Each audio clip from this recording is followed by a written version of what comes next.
Semaine, on lit dans Parashat Vaïtranan le passage du schéma que on dit tous les jours, 2 fois par jour. Ve'ahavta et Hashem Elokecha bechol levavcha bechol nafshecha ubechol meodecha. On aimera Hashem de tout notre cœur, de toute notre âme.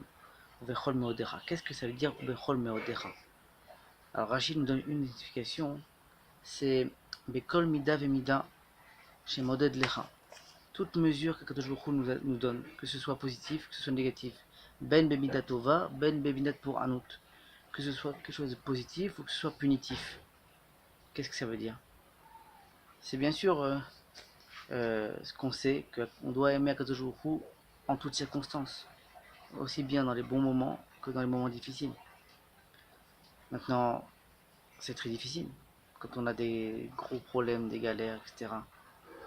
La nature humaine, c'est de se soucier, c'est pas forcément d'être joyeux. Alors le travail, c'est vrai que c'est d'être joyeux, de dire non, ce que fait Akadosh Baruch Hu, je sais que c'est pour le bien. Mais c'est un long travail, ça prend du temps à arriver à ça. Il n'y a que des grands tzadikim qui arrivent à être tout le temps serein, tout le temps joyeux, bien malgré les difficultés du quotidien.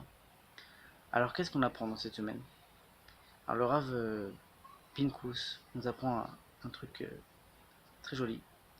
Il nous dit déjà, avant d'être quelqu'un de génial, de sadique qui prend tout avec joie, déjà, essayons de ne pas faire de bêtises. C'est vrai qu'une des réactions qu'a un homme quand il est dans la douleur, c'est parfois de se laisser aller. Dire, bon, tu sais quoi, à quoi bon? Et on fait n'importe quoi. Et on se permet de faire des choses qu'on n'aurait jamais fait en temps normal. D'avoir des occupations que jamais on aurait eu l'idée de les faire. Sans parler de l'alcool, tout ça. Donc il dit déjà, bon, ok, tu veux pas être joyeux, c'est difficile d'être joyeux. Déjà, ne fais pas de bêtises. Pourquoi?